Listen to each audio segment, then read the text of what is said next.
വെളുത്തുള്ളി അച്ചാറാണ് ഇന്ന് ഞാൻ ഉണ്ടാക്കുന്നത്. നമുക്ക് ബിരിയാണിയുടെ കൂടെയൊക്കെ ഒഴിച്ചുകൂടാൻ പറ്റാത്തൊരു വിഭവമാണ് അച്ചാർ. അത് വെളുത്തുള്ളി അച്ചാറും കൂടിയാണെങ്കിൽ പിന്നെ പറയേ വേണ്ട, നല്ല രുചിയായിരിക്കും. ചില ആളുകൾക്ക് പക്ഷേ മധുരമുള്ള അച്ചാറായിരിക്കും ബിരിയാണിയുടെ കൂടെ കഴിക്കാൻ ഇഷ്ടം. അങ്ങനെയുള്ളവർക്ക് വേണ്ടിയിട്ട് ഞാൻ നല്ലൊരു ബീട്രൂട്ടും ഈന്തപ്പഴവും ചേർന്നിട്ടുള്ള ഒരു അടിപൊളി അച്ചാറിൻ്റെ വീഡിയോ അപ്ലോഡ് ചെയ്തിട്ടുണ്ട്. ലിങ്ക് ഞാൻ ഡിസ്ക്രിപ്ഷൻ ബോക്സിൽ കൊടുക്കാം, ആവശ്യമുള്ളവർക്ക് അത് നോക്കാവുന്നതാണ്. അപ്പോൾ നമുക്ക് ഈ നല്ല ടേസ്റ്റി ആയിട്ടുള്ള വെളുത്തുള്ളി അച്ചാർ എങ്ങനെയാണ് ഉണ്ടാക്കുന്നതെന്ന് നോക്കാം.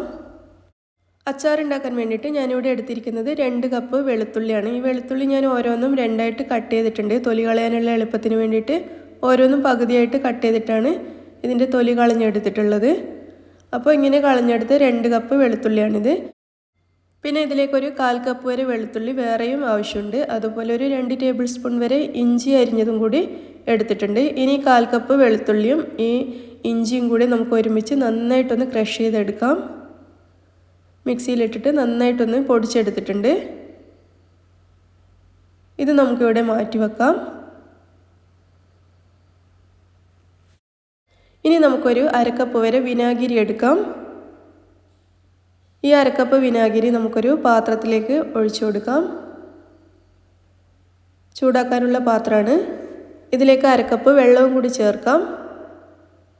1/2 ടീസ്പൂൺ വരെ ഉപ്പ് ഞാൻ ഇതിലേക്ക് ചേർക്കുന്നുണ്ട്. ബാക്കിയുള്ള ഉപ്പ് നമുക്ക് അച്ചാർ ഉണ്ടാക്കുന്ന സമയത്ത് നോക്കിയിട്ട് ചേർത്ത് കൊടുക്കാം. ഇനി ഇത് നമുക്ക് അടുപ്പത്ത് വെച്ചിട്ട് ഇത് മൂന്നും കൂടെ നന്നായിട്ടൊന്ന് തിളപ്പിച്ചെടുക്കണം. നന്നായിട്ട് വെട്ടിത്തിളച്ച് വരണം. അങ്ങനെയാകുമ്പോൾ ഈ വിനാഗിരിയുടെ ആ കുത്തലങ്ങ് മാറിക്കിട്ടും. അപ്പോൾ ഇതിവിടെ നന്നായിട്ട് വെട്ടിത്തിളക്കാൻ തുടങ്ങിയിട്ടുണ്ട്.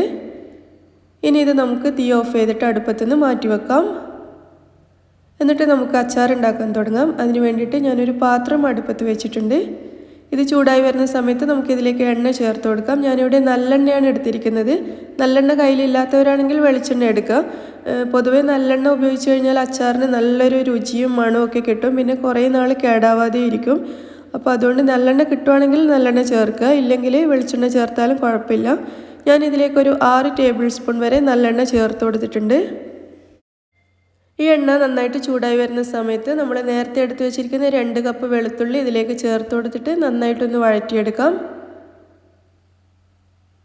വെളുത്തുള്ളി ഒന്ന് വഴറ്റിയെടുക്കുക. കൂടുതൽ സമയം വെച്ചിട്ട് ബ്രൗൺ കളറൊന്നും ആവാൻ നിൽക്കരുത്. ചെറുതായിട്ടൊന്ന് വാടി വരുമ്പോൾ തന്നെ നമുക്കിത് അടുപ്പത്തുനിന്ന് മാറ്റണം. കുറേ സമയം വെച്ച് വെളുത്തുള്ളി വല്ലാതെ വെന്ത് കഴിഞ്ഞാൽ പിന്നെ അച്ചാർ ഒട്ടും ടേസ്റ്റ് ഉണ്ടാവില്ല. അതുകൊണ്ട് കൂടുതൽ വേവിക്കണ്ട, ചെറുതായിട്ടൊന്ന് വാടി വന്നാൽ മാത്രം മതി. വെളുത്തുള്ളി ഇപ്പോൾ നന്നായിട്ട് വാടിയിട്ടുണ്ട്. ഇനി ഇത് നമുക്കൊരു പ്ലേറ്റിലേക്ക് മാറ്റാം. മുഴുവൻ വെളുത്തുള്ളി ഞാൻ പ്ലേറ്റിലേക്ക് മാറ്റിയിട്ടുണ്ട്. ഇത് നമുക്കിവിടെ മാറ്റി വെക്കാം. എന്നിട്ട് ഈ എണ്ണയിലേക്ക് നമുക്കൊരു 1/2 ടീസ്പൂൺ വരെ കടുക് ചേർത്തിട്ട് നന്നായിട്ട് പൊട്ടിച്ചെടുക്കാം. കടുക് നന്നായിട്ട് പൊട്ടി വരുന്ന സമയത്ത് നമ്മൾ നേരത്തെ ചതച്ച് വെച്ചിരുന്ന ഇഞ്ചിയും വെളുത്തുള്ളിയും കൂടി ഇതിലേക്ക് ചേർത്ത് കൊടുക്കുക. എന്നിട്ട് നന്നായിട്ടൊന്ന് മിക്സ് ചെയ്തെടുക്കാം. കുറച്ച് സമയം ഒന്ന് മിക്സ് ചെയ്തതിന് ശേഷം ഇതിലേക്ക് ഒരു 5 പച്ചമുളക് വളരെ പൊടിയായിട്ട് അരിഞ്ഞതും കുറച്ച് കറിവേപ്പിലയും കൂടി ചേർത്ത് കൊടുക്കാം. എന്നിട്ട് ഇതെല്ലാം കൂടെ ഒരുമിച്ച് നന്നായിട്ട് വഴറ്റുക. 1-2 മിനിറ്റ് സമയമെങ്കിലും ഇതുപോലെ നന്നായിട്ട് വഴറ്റിയെടുക്കുക. ഇഞ്ചിയും വെളുത്തുള്ളിയൊക്കെ നന്നായിട്ട് വഴറ്റി നല്ലൊരു മണം വരണം.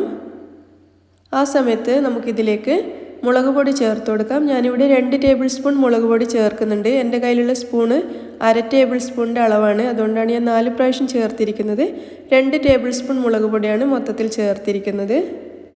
ഇതിലേക്കൊരു 1/4 ടീസ്പൂൺ വരെ ഉലുവ പൊടിച്ചത് ചേർക്കാം. ഒരു 1/4 ടീസ്പൂൺ മുതൽ 1/2 ടീസ്പൂൺ വരെ കായം പൗഡർ ചേർത്ത് കൊടുക്കാം. എന്നിട്ട് ഇതെല്ലാം കൂടി നന്നായിട്ട് മിക്സ് ചെയ്തെടുക്കാം. ഇതിപ്പോൾ നല്ല ഡ്രൈ ആയിട്ടാണ് ഇരിക്കുന്നത്, ഒട്ടും ഓയിലില്ലാതെയാണ് ഇരിക്കുന്നത്. അപ്പോൾ നമുക്കിതിലേക്ക് കുറച്ചുകൂടി ഓയിൽ ചേർത്ത് കൊടുക്കാം. നല്ലെണ്ണ തന്നെയാണ് ഞാൻ വീണ്ടും ചേർക്കുന്നത്. ഒരു 2 ടേബിൾ സ്പൂൺ വരെ നല്ലെണ്ണ വീണ്ടും ചേർത്ത് കൊടുത്തിട്ടുണ്ട്. എന്നിട്ട് എണ്ണയിൽ കിടന്ന ഈ മുളകും നമ്മൾ ചേർത്ത മറ്റു പൊടികളൊക്കെ നന്നായിട്ടൊന്ന് വഴറ്റിയെടുക്കുക. ഈ സമയത്ത് തീ നല്ലോണം കുറച്ച് കൊടുക്കണം. നമ്മൾ പൊടികൾ ചേർക്കാൻ തുടങ്ങുന്ന സമയം തന്നെ തീ നല്ലോണം കുറച്ചിട്ടുണ്ടായിരിക്കണം. അല്ലെങ്കിൽ പൊടികൾ ചേർക്കുന്ന സമയത്ത് അത് പെട്ടെന്ന് കരിഞ്ഞ് അതിൻ്റെ ടേസ്റ്റൊക്കെ അങ്ങ് പോവും. അതുകൊണ്ട് ചെറിയ തീയിൽ വെച്ചിട്ട് ഈ പൊടികളൊക്കെ നമുക്ക് നന്നായിട്ട് വഴറ്റിയെടുക്കാം. ഇപ്പോൾ കണ്ടില്ലേ, പൊടികളുടെയൊക്കെ കളർ മാറി നല്ലൊരു ഡാർക്ക് മെറൂൺ കളറായി വന്നിട്ടുണ്ട്. ഈ ഒരു കളറിൽ കിട്ടണം, അത്ര വരെ നന്നായിട്ട് വഴറ്റുക. അതിനുശേഷം നമ്മൾ നേരത്തെ വഴറ്റി വെച്ച വെളുത്തുള്ളി ഇതിലേക്ക് ചേർത്തിട്ട് നന്നായിട്ട് മിക്സ് ചെയ്തെടുക്കാം.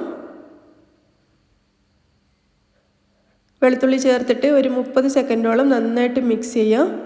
അതിനുശേഷം നമ്മൾ ചൂടാക്കി വെച്ച വിനാഗിരിയും വെള്ളമൊക്കെ ചേർന്ന മിക്സ് ഇതിലേക്ക് ചേർക്കാം. മുഴുവനും ചേർത്തിട്ട് നന്നായിട്ട് മിക്സ് ചെയ്തെടുക്കാം.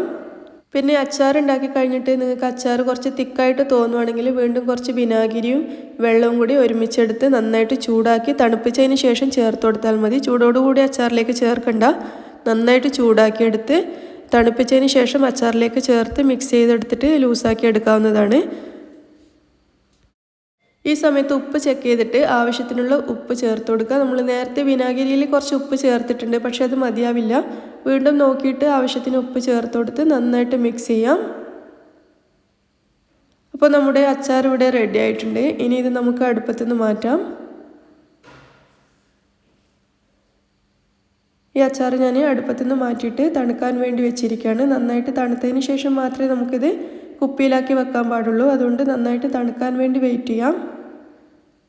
ഇപ്പോൾ അച്ചാർ നന്നായിട്ട് തണുത്തിട്ടുണ്ട്. ഇനി ഇത് നമുക്കൊരു ബോട്ടിലേക്ക് മാറ്റാം.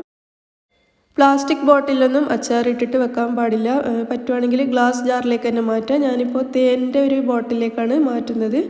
തേൻ കഴിഞ്ഞപ്പോൾ ഞാനത് ക്ലീൻ ചെയ്തെടുത്തതാണ്. അപ്പോൾ അച്ചാർ മുഴുവനും ഞാൻ ഗ്ലാസ് ജാറിലേക്ക് മാറ്റിയിട്ടുണ്ട്. ഇനി ഇത് നമുക്ക് അടച്ചു വെക്കാം. നമുക്കിത് 5-6 മാസം വരെയൊക്കെ സൂക്ഷിച്ച് വെക്കാൻ കഴിയും. അങ്ങനെ നമ്മുടെ നല്ല ടേസ്റ്റി വെളുത്തുള്ളി അച്ചാർ നിങ്ങളെല്ലാവരും ഉണ്ടാക്കി നോക്കിയിട്ട് അഭിപ്രായം അറിയിക്കൂ. നിങ്ങൾക്ക് എന്തായാലും ഇഷ്ടമാണെങ്കിൽ ഇത് ലൈക്ക് ചെയ്യാനും ഷെയർ ചെയ്യാനും മറക്കരുത്. നിങ്ങളുടെ അഭിപ്രായങ്ങൾ അറിയിക്കുക. അതുപോലെ നിങ്ങൾ എൻ്റെ ചാനൽ ഇതുവരെയും സബ്സ്ക്രൈബ് ചെയ്യാത്തവരാണെങ്കിൽ പ്ലീസ് സബ്സ്ക്രൈബ് ചെയ്യാൻ മറക്കരുത്. താങ്ക്